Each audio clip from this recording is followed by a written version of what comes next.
Again, folks, Scott Sigrist. Now we're going to do a lesson on nationalism and populism. Um, why consider nationalism and populism together? Um, well, in our own context, President Trump has often been called a nationalist and a populist, though not always at the same time. Um, I believe these two are related, especially in the current context. Um, they're not always related, but at the present moment, they're very much so for in, in many cases. And this is true in other nations as well as in the U.S. More specifically, populism in its current form has had a distinctly nationalist focus. Um, the movements that are getting attention, the most attention now in Europe and the United States, have been especially concerned with national identity and national economic interests vis-a-vis globalization, liberal cosmopolitanism, and mass immigration. Um, so let's start with some definitions, and specifically uh, start with the fact that the definitions are highly contested. Um, and I'll start with sort of differing perceptions between elites and uh, and common people. In terms of nationalism, in contemporary elite perception, nationalism is often conflated with fascism, with connotations of demagogic authoritarian rule, brutish masses, xenophobia, and racism. But I think your reader is right to consider them separately. Um, because though all fascists are nationalists, not all nationalists are fascists. Um, and there's some important distinctions to be made. In terms of the self understanding of most common people who embrace nationalism, they see themselves as patriots seeking a reassertion of national sovereignty and worried about their jobs and their culture uh, being undermined by globalization, for example, in the form of free trade agreements, which um, they see as undermining American advantage in manufacturing. For example, we've had a lot of manufacturing jobs lost in the so-called Rust Belt, um, uh, and that's the reason, for example, that Michigan and some of those states in that area, part of the Rust Belt, went for Trump in 2016. Um, yeah, losing jobs and culture to globalization, economic globalization, and to a large influx of new immigrants, often illegal immigrants from other cultures which sometimes don't entirely share uh, their values, the values of their nation, in particular of the common people of their nation. Well, let's dig a little deeper into the nature of this disconnect um, between the elites and the common people. Today's elites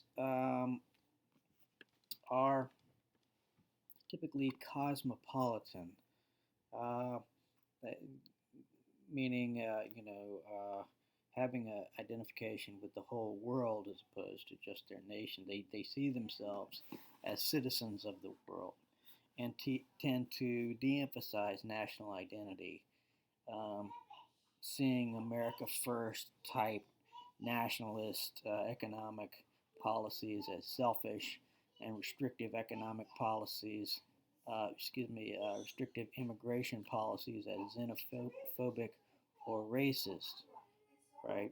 They tend to see a celebration of national culture at least among privileged Western nations, as inherently racist. Um, they see Brexit, which is a good example of, of what's going on, and parallel movements in Europe along these same lines. Right. As for the common people, most of them just don't see it this way. Economically, they're worried about jobs. Culturally, they think they they have distinct national cultures which are worth celebrating. Politically, they don't want foreign bodies like the EU, European Union, the United Nations, the World Trade Organization, etc., um, determining their fates. They see the leaders of, of these organizations, which they did not elect, right, did not put in charge, as often having different values, goals, and interests. Um, and this is part and parcel of the um, resurgence of uh, concern for national sovereignty, right? Which is a very democratic concern, right? Our nation voting for our leaders who you know are concerned with our interests, right? Um, and so on. As to the cultural question, who's right about the impact of mass immigration? Some of the answer depends on, or may depend on, who is immigrating, right, and how different the immigrants' values and traditions are from the native uh, culture. Um, the issues are somewhat different in Europe and the United States, so it's worth pointing out those differences for a clearer understanding. I mean, in Europe, the biggest uh, concern uh, is specifically mass Muslim immigration, including significant numbers of fundamentalist and Islamist Muslims who have very different ideas about family practices, for example, notably women's rights, um, and the legal immigration of social life, according to a very conservative understanding of Sharia law. Um, Islamist, by the way, is a term used to distinguish Islam, and, and which you could use the adjective Islamic, from a politicized ideological form of Islam, which sees Islam in very ideological terms as opposed to a faith tradition. It's a long story, but um, like the Morsi and the group that um, were elected and ruled Egypt for a time were part of the Muslim Brotherhood, and that's a good example of an Islamist organization as opposed to just a traditional Islamic. Fundamentalists uh, are um, traditionally in the traditional category, not necessarily um, political, and certainly not hyper political the way that the Islamists are. But there's a significant number of the Muslim immigrants who are in these categories. Not by any means all of them, but a significant number. And this subset of Muslim immigrants does pose a significant challenge to core Western values and practices. Um, Notions of personal freedom and women's rights, as I mentioned, and so on. So that's uh, uh, the kind of concern there. And by the way, the um, the, phenomenon of racism in relation to uh, Muslims um, is really it can often takes a form of racism in Europe much more than in the United States. Actually, um, I mean straight up, clear cut racism. Um, and of course the Europeans are also worried about jobs too. I mean these Muslims, like people who move to America move to Europe usually for some kind of economic opportunity. Um, and by the way, it's often the Islamists in Europe are often second generation people. Often the the parents who move really want to assimilate, and the children often don't. Um, so that's Europe. In the U.S., the case is rather different. The primary concern in the U.S. is with Latin American and South American immigration, and uh, also um, concerns about potential Islamist terrorists. We're sensitive to that issue since 9/11, as well as Mexican drug cartels and the drug trade in America. And so, sort of security concerns in relation to those two latter groups. Um, and there's a large number of illegal immigrants in the United States, mostly from Latin and South America. The number is well north of 10 million illegal immigrants, perhaps more in the range of 20 million now. Um, so a significant number of people.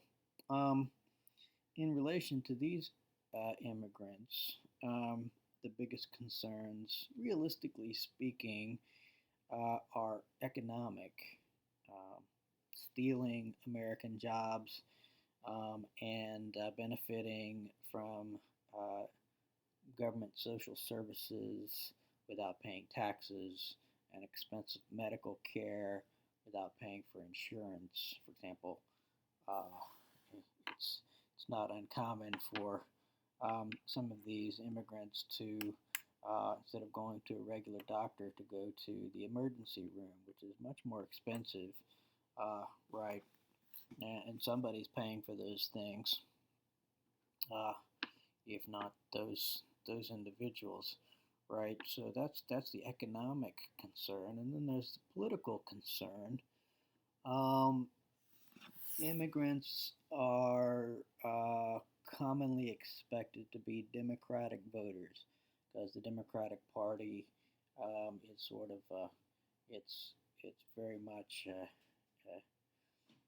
party of minorities and a party of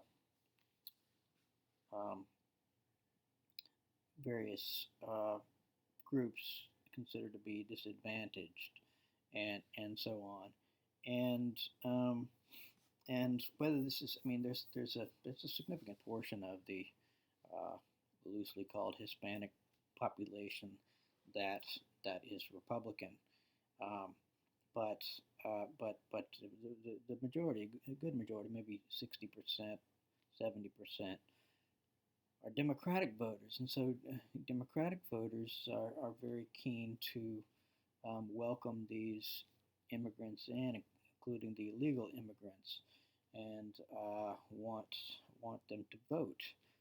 Sometimes as citizens want to sort of fast track to citizenship, but there's a lot of cases of illegal immigrants voting, at least a significant number, and there's concerns, at least on the Republican side, that this there's a lot of them,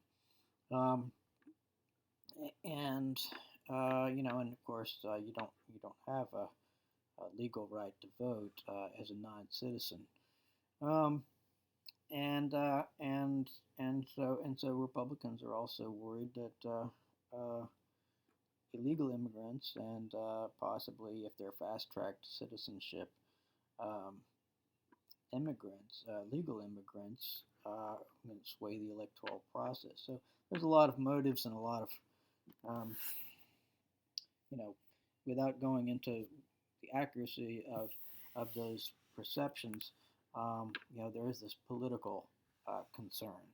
The cultural concern, it is, for some people, it's a worry, but it's not realistically a big worry because these immigrants coming from Latin and South America, which is Catholic Christian, um, generally share U.S. values and political beliefs, and so they don't uh, they they don't really threaten the American political order and American uh, you know way of life, if you will, in a way that some people from dramatically different cultures might do, right?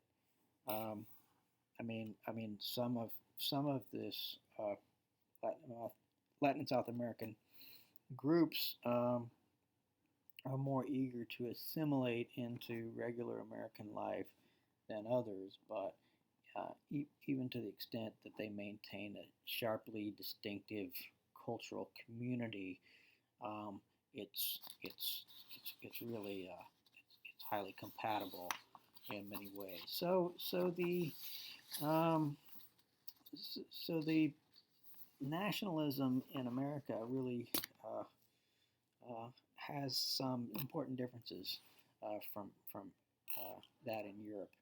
Um, in terms of populism, there's a similar disconnect between the elites and the common people. In fact, all of those things that I mentioned earlier really apply here.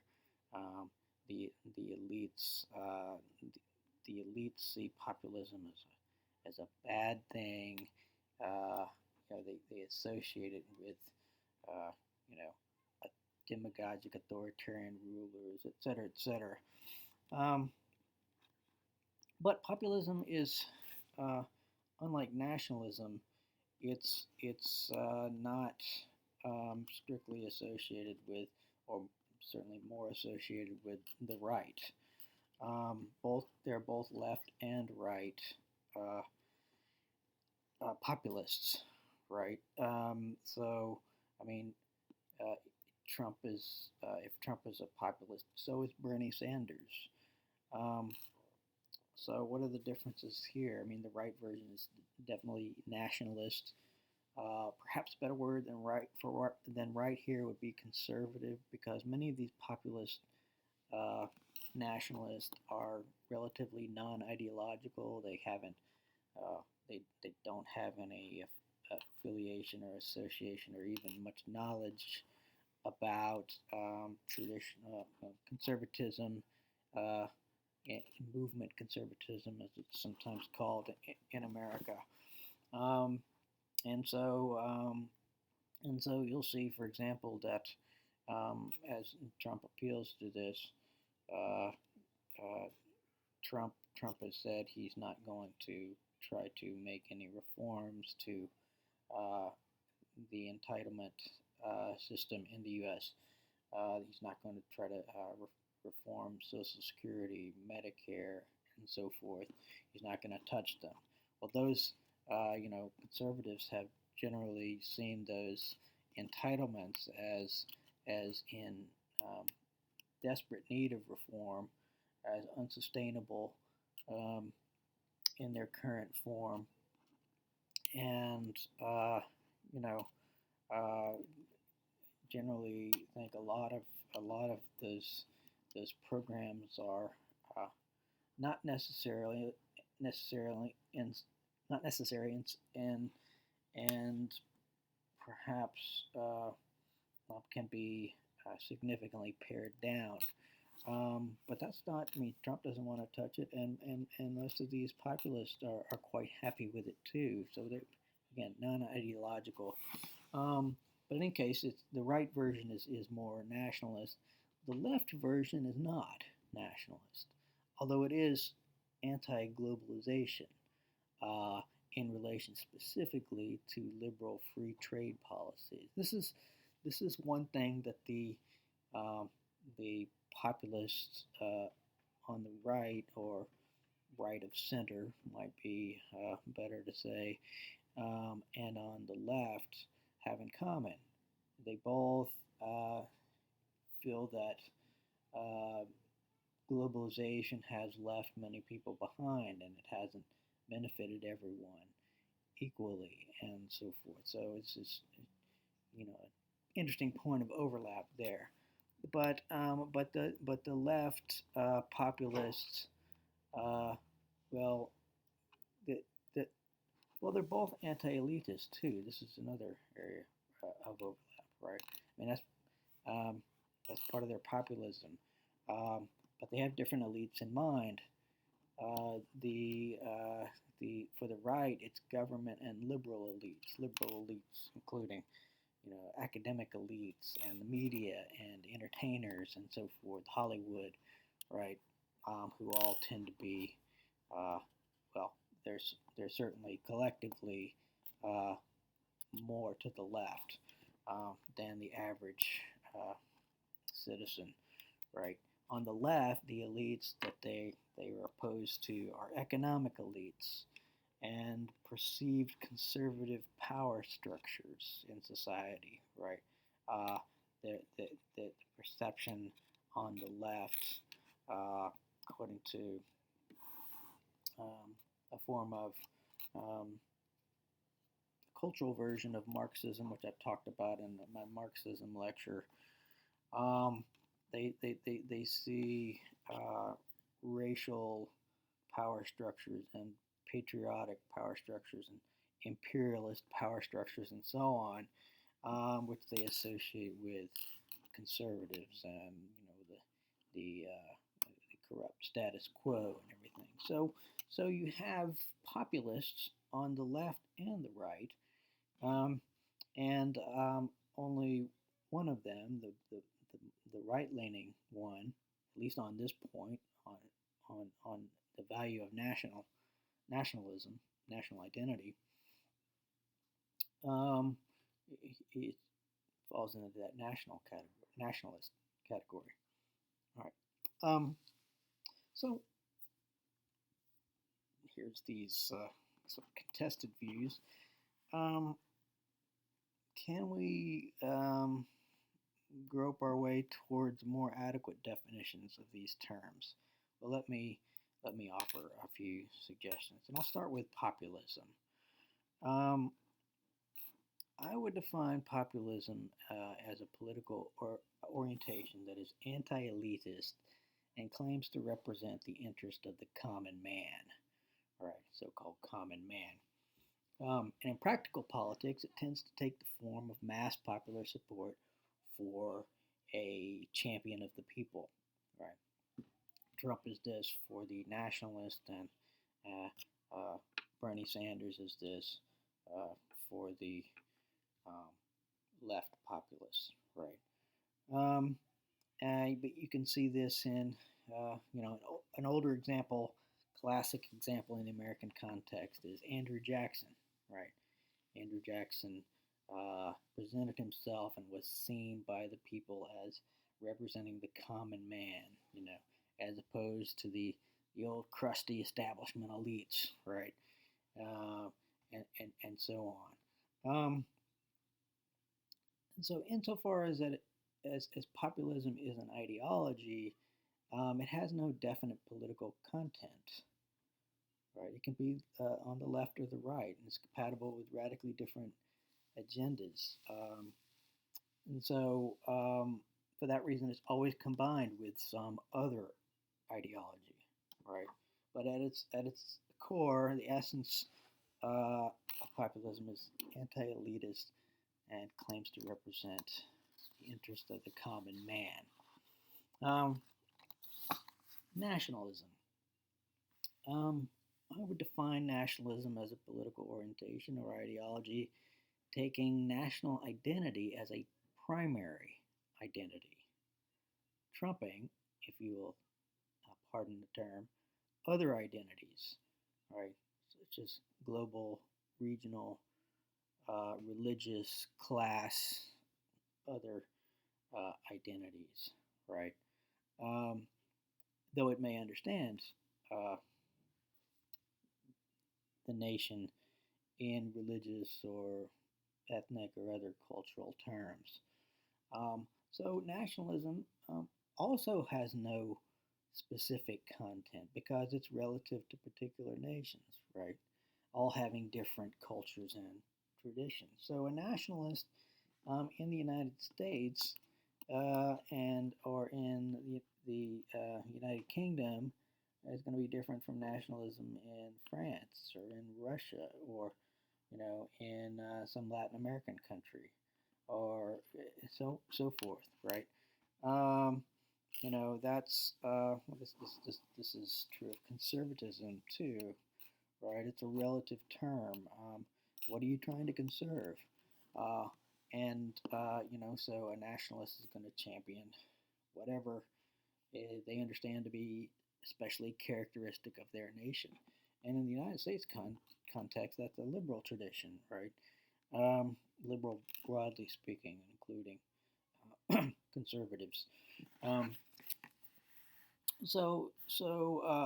in terms of global politics, um, um, the nationalism, the nationalist outlook tends to see nations as the primary players, right, as opposed to, say, you know, class dynamics or something else, right? Nations are the primary actors and are the primary vehicle for uh, promoting a population's interests and values, right? Or at least upholding them. So that's nationalism.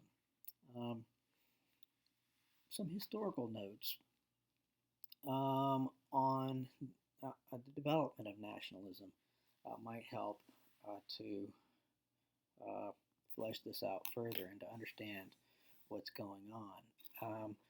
So the roots of nationalism go way back to the breakup of Christendom, right? I mean, after the Roman Empire collapsed and Christianity grew up in Europe, um, the, this the the world that emerged in Europe was one in which people's primary identity was religious, right? And specifically Christian. Before that, everybody had their own god or gods and so forth. Now all of Europe became Christian, right? And and interconnected in various ways because of this. And this the term for the emerging civilization was often Christendom, right? But Christendom broke up with the Protestant Reformation, um, and increasingly people saw themselves uh, as adherents to different varieties of Christianity, and then increasingly in cultural and ethnic terms, right, these having the same religion or at least the same type or same version of religion was no longer a fact, and therefore it was not a common identity. So national identity starts competing with religious identity for primacy. Um, then you have 1648, the Peace of Westphalia, which ended the 100 years of war between Catholics and Protestants, right? Capped off by the especially bloody 30 Years' War, as it was called. And the Peace of Westphalia established the nation state and the international state system. I mean, before this, there were no nation states, right? There were just nations with somewhat um, ill-defined borders. And what the Peace of Westphalia did to solve this problem of religious conflict was to draw definite boundaries around the different nations. Of course, it's product of negotiation, but draw definite boundaries that you could plot on a map, right? And then say for each country within those boundaries, they were sovereign over their own affairs, including most prominently they had in mind here religion, what kind of religion they would have. Um, but the basic idea was other nations wouldn't interfere in the internal affairs of the nation defined by these boundaries, right? And so the nation, with the development of the nation state, becomes um, a more distinct and clearly defined entity, right? Um, and this all plays into the sort of self-understanding of people as nations, um, above all.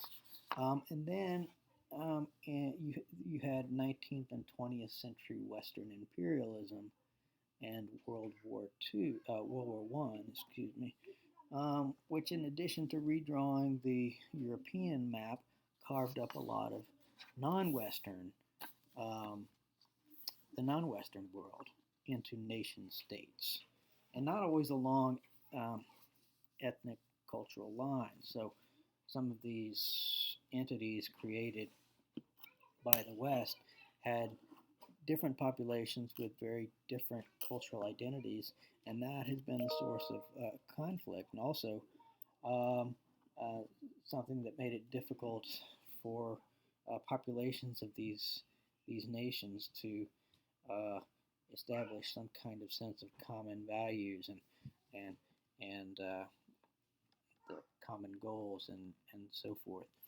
Um, and then eventually, you have among these Western-controlled, essentially non-Western um, nations and protectorates and so forth. Well, you still had a lot of colonies, right? Um, and increasingly, Western thinkers started talking about um, something they called self-determination. Uh, Western thinkers and political players like Immanuel Kant, John Stuart Mill, Woodrow Wilson, first two obviously being philosophers, Woodrow Wilson being a U.S. president, they developed and championed the idea that nations had a right to determine their own destinies via internal democratic elections. And then after uh, after the period of imperialism, certainly home rule, at least at a minimum, kind of like uh, Hong Kong in relation to China, and then ultimately achieving complete political independence. And these were called the movement internally, the people pushing to establish their own nations. Uh, these were called national liberation movements, right? Um, and this some of them were protectorates, but in general, more generally, you could call them colonial populations, right? Populations of places that had been colonized in the Western imperial uh, period, places like India under British rule, and the Middle East after World War One, and so on. Um, uh, so and there were different versions of this. Frantz Fanon, uh, who was a leading 20th century intellectual, uh, and most famous for his book *The Wretched of the Earth*, presented a very radical and violent version um, of national liberation ideology, and he has been a major influence on the development of what's called post-colonial theory or post-colonial ideology. But there were plenty of milder versions as well. I mean, Gandhi, for example, was pushing a national liberation movement, but favored peaceful means. And and national liberation movements also um, played a big role in reshaping the Middle East. Right? The Middle East um, was always strategically important for various great powers, and it had been since fairly early modern times um, much less powerful um, and disadvantaged in relation to Western nations, right? And the Middle East kind of became peoples of the Middle East kind of became pawns for the various powers, great powers like the United Kingdom, France, Germany, Russia. Um, then with the Cold War, the U.S. and Russia in particular, um, and they were Middle East was very much under the control of Western powers, and but there were liberation movements there, um, and and those played an important background to the rise of Islamism, this politicized, ideologized form of Islam, and jihadism, the violent um, version of that. Uh, it, it, so, for example, the most important intellectual forerunner to jihadist ideology, a guy named Syed Qutb, Qutb, um, was grew up in Egypt during the time of British control and partial occupation, at least. Um, and he grew up near the Suez Canal, and he would see British troops sort of, arrogant and pushing locals around and so forth. And his part of the development of his own radical thinking was in response to Western imperialism. Um, and he was one of the great proponents of Egyptian independence and um, um, reform. You also had nationalist separation movements um, going on, where one nation would uh, be broken, or people wanted it to break up into smaller pieces um, to fit different cultural groups, right? Um, so, I mean, one of the most important examples of this was India um, and the conflict between Muslims and Hindus in India, and a movement among Muslims to, which was encouraged by many Hindus, um, to create their own nation. And that's what happened with Pakistan. Pakistan broke off. There was a huge migration of Muslims to Pakistan and Hindus out of the area that became Pakistan. Um, and this is kind of a nationalist movement as well. In the Middle East, you have the Kurds today, right? The Kurds don't have their own nation, right? And they're kind of the odd man out. In Iraq and other parts of the Middle East, um, and there's some interest among those guys to form their own nation. So the nationalism continues to go on in the non-Western worlds as well as in the West. It's not simply a Western phenomenon, right? Um, so what about Trump? highly controversial figure, um, very polarizing, seen in wildly different ways by people both within the U.S. and internationally. Well, I'm going to let you decide based on my distinctions I've made earlier. Um, but I'll make a few comments for maybe helping you pursue the question. I mean, I would say that the debates over Trump, and I would put debates in quotes, are they're often not because they're often not debates. Uh, Oftentimes they're sort of assertions based on knee-jerk reactions. Uh, Often the reactions are highly ideological.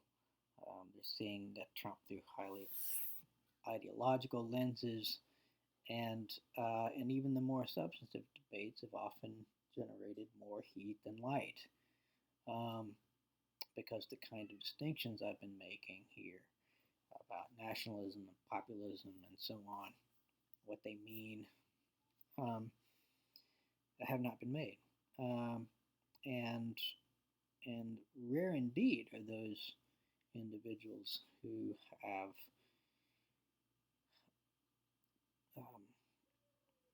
have carefully considered based on a close uh, consideration of the facts, of all of the facts, have really considered why people react the way they do to Trump. Right? What the concerns and the attitudes and motivations of both those who like him and those who don't like him are. Right? And also why many people have mixed reactions to Trump. Uh, for example, that he is neither entirely admirable nor entirely unfit for office. Uh, Not being so quick to attribute sordid motives to him or credit charges that he's racist, xenophobic, authoritarian, etc., but being more open to benign interpretations of his statements and actions, um, that he's not good for the quality of public discourse, but in many ways a good, even transformative leader, facilitating necessary political realignments and genuinely improving the situation of non elites. Um, Not always liking the way he fights, but liking that he fights the cosmopolitan elites and the establishment, ideological fixations, and methods of government. Um, the situation may, in fact, be a lot more complicated than um, the, the simple um, way a lot of people talk about Trump as simply good or bad. Um, so that's my suggestions. Hopefully, this lecture has helped clarify the nature of nationalism and the nature of populism. My next lecture is going to take up what fascism historically has been, um, having in mind now the the the, the distinctions of nationalism, um, and perhaps making it clearer how fascism is distinctive as a form of nationalism. So that's coming up. I'll see you next time.